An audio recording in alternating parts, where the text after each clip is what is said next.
everyone, my name is Safira Matariza. You can call me Safira, and I'm here today as a lecturer from Erlangga University who want to tell you all about 5 methods you should do to teach English as the second language to young learners. So, if there are any of you who work as a teacher, especially English teacher or second language teacher, well, absolutely, video is for you. Okay, before I start the main topics, I want you to know first what is L1 and L2, because maybe I will say those words repeatedly. Okay, first, what is first language? So, according to Troik, first language is acquired during childhood, usually beginning before around 3 years of age and learn as part growing up among those who speak the language. So basically, first language or L1 is our native primary language or our mother tongue. It is acquired during childhood before from ages 0 until 3 years old. And then what is second language? So according to Mitchell, second language is any languages learned after childhood. They may indeed to be learner's second language or L2 in a literal sense, or maybe a third, fourth, or fifth language.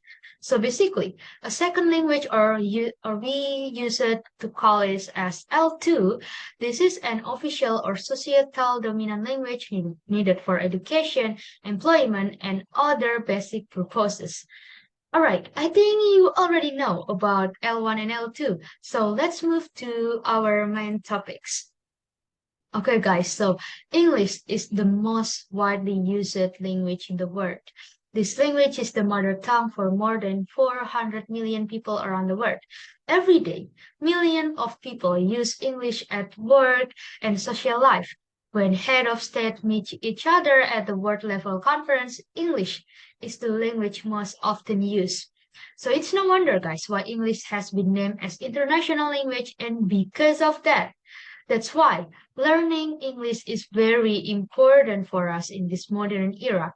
Many English language course building have been built and many schools need English teacher for their students. But guys, being a second language teacher is certainly not easy. You have to know the techniques, especially if you teach young learners. So I'm gonna tell you guys how to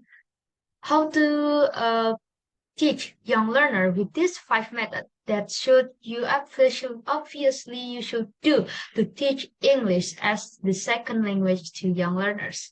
So what it is? So first, provide activities with visuals, relia, and movement. Young learners tend to have short attention spans and have a lot of physical energy. Also, children tend to be more attracted to physical and tangible things. As Scott and Yetterberg explained, their understanding comes through their hands, eyes, and ears. The physical world is dominant all times. Thus, to catch their attention, it's important for you to provide brightly colored visuals or toys, puppets, or objects to match the ones used in the stories that you're going to tell or songs that you sing. With this method, it can help them to make the language input comprehensible and can be used for follow-up activities such as retelling stories or guessing games.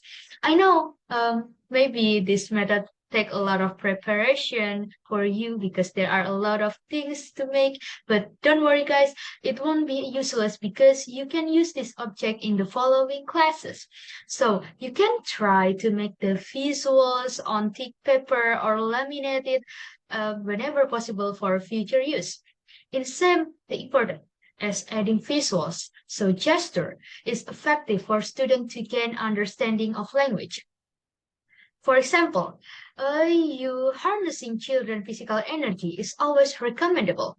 So whenever you move around the classroom or even on the outside, you can use a song, story, game, or activity as in Jim Asher's method. In total physical response, or we call it as TPR. This method is very popular among teachers of young learners in which children listen to and physically respond to a series of instructions from the teacher. So this popular method can be used as a technique with storytelling and with songs that teach language associated with any kind of physical movement or action. Thus, kids have fun with movement, and the more fun it is for students, the better they remember the language they are learning. Okay, and the second is involve student in creating visuals and relaya. So you have to involve student in creating visual and relaya that are related to the lesson. Thus, it helps engage student in the learning process by introducing them to the context as well as relevant vocabulary items. As according to Shin, by involving students in making visuals and relaya, makes them more likely to feel interested and engaged in the lesson and may pay better attention to the material. For example, you can ask students to draw something, different animal characters, or you can use puppets to help show the action of the story that you're going to tell, and you can ask your student to make little pencil puppets of some character in the story. So, guys, a show and tell activity is a recommended way to get students interested in the lesson with their own toys because it gives the student a chance to introduce their objects or character in English, so it can improve their second language skills. All right, and the third, move from activity to activity. As I told you before, young learners tend to have short attention spans, which is for them those ages 5 to 10 years old. It's important to move quickly from activity to activity. Thus, don't even try to spend above 10 or 15 minutes in one activity if you don't want to make your students bored. So the smaller the age, the less time you have to spend. Like for ages 5 to 7 years old, you should try to keep activities between 5 until 10 minutes long. In addition, in varying the types of activities, it also helps to keep young learners interested. According to Scott and Ytterberg, it stated that making a balance among the following kinds of activities, such as quiet or noisy exercise, different skills, whether it's listening or talking or reading, writing, individual or pair work or group work or whole class activities, and then teacher pupil or pupil pupil activities. So when teacher makes the speed of classes and types of activities used, students are more likely to stay focused on the lesson.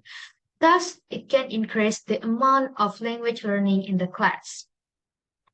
And then the fourth, use stories and context that are familiar to learners. So when you select the materials for learners, make sure you find ones that are suitable for them based on their language proficiency and what will interest them. It's because young learners are just starting to learn content and stories in their native language in school and are still developing cognitively. So they might still have limited knowledge and experience in the world. And this means you have to give context that is familiar to them when you teach English. As we know, English is a new and foreign language. So the use of stories and context, the use of stories and context, the experience in their L1, it can help young learners relate a completely a new language to the background knowledge they already have. However, this doesn't mean the stories and the context from the target culture must be not used. Because, of course, one goal of foreign language instruction is to expose students mm, to the new language and new culture to prepare them to become future citizens of the new world. So, the reason we use an L1 background is that because young learners are still creating crucial links to their home cultures. So that's why it's important to reinforce that even in L2 instruction. And then lastly, establish a class routine in English. Young learners tend to do well in a structured environment and enjoy repeating certain routines and activities. So, basic routines in the classroom can help to manage young learners, um, and you can establish a class routine by catching learners' attention before reading a story or to get them to quiet down before an activity.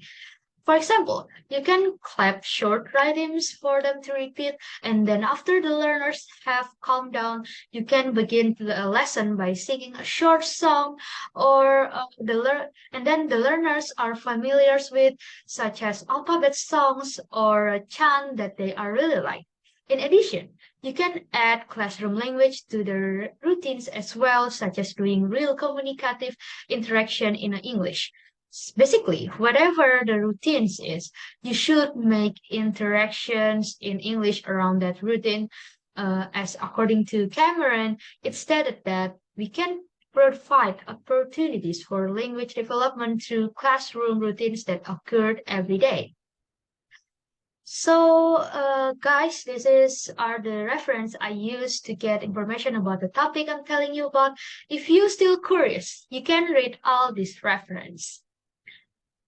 All right. I think that's all that I want to tell you about 5 methods you should do to teach English as the second language to young learners. You have to apply all five these methods because they are really work. Whereas you saw before that these methods have been proven by other researchers.